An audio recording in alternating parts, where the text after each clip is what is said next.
All right. We are back here at Song of the Day, coming to you from the Rock Cave. I'm your host, Mark Pierce. It is Tuesday Tasty, Tunage Tuesday. Hope you're all doing well. Another good day in the cave. What are we talking about today? We are going back to this day in 1985. The number one song in all the land is Dire Straits' Money for Nothing.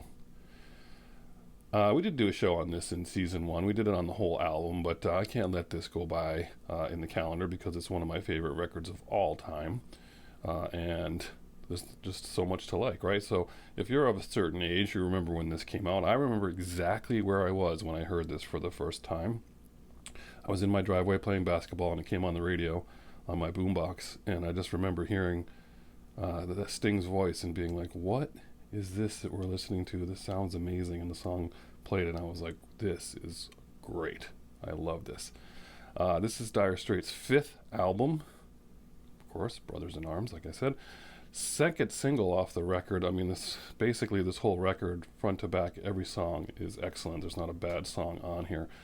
This single was released in June of '85 and spent 3 weeks at number one in September.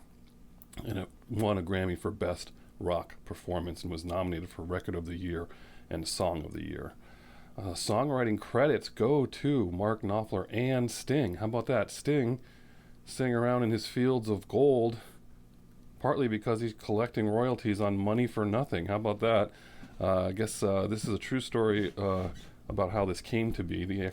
Mark Knopfler was in an electronics store, and he did see a wall of televisions, and he went over there, and there was a worker in work boots staring at this wall of TVs, and they were playing MTV, and he actually said some of those things. He actually said, like, what are those Hawaiian noises? And, that ain't working. He said all of those things. He grabbed a pen and started writing down what this guy said and based the song on that experience. They go and they are working on it, working on this record. They're putting it all together.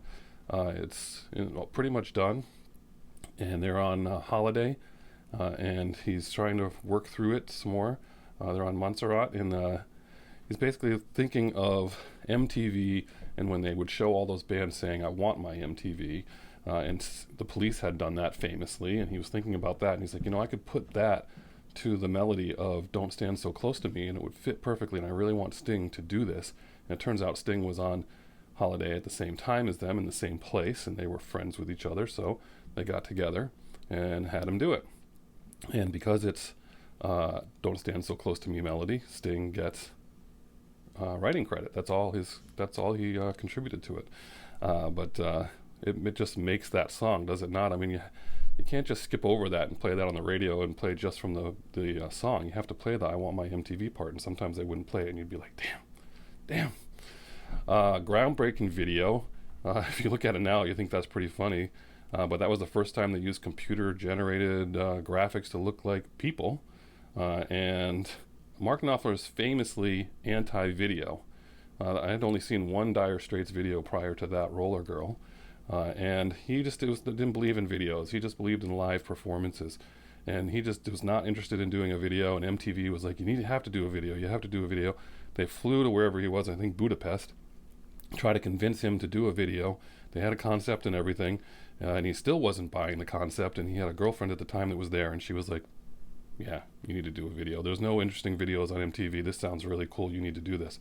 And of course, the girlfriend's what got him to do it, and they did. And he's not happy with the video. He just tries to distance himself from it, but that's apparently he just doesn't like music videos. So, I mean, I don't know. You don't see a ton of Dire Straits videos for that reason, right? They did play it live together. I don't know if it's the only performance, but they did play at Live Aid, and Sting was there to play with that song, on that song. I don't know if they ever played it together anywhere else, but that might be the only time they ever played it together. And this song is just so iconic, right? I mean, you hear it on the radio, you just never get tired of it. It's just so catchy. Those guitar licks, the lyrics, it's just so good. And again, it's one of my favorite records of all time. And it's a great time to just break out this record, Brothers in Arms, and play it front to back Again, I did this in season 1, so we won't get into it, but there's so many great songs on here. But your song of the day is Money for Nothing from Dire Straits. Give it a listen today. Go back in time and check it out. Have a great day, and as usual, I'll catch you on the flip side.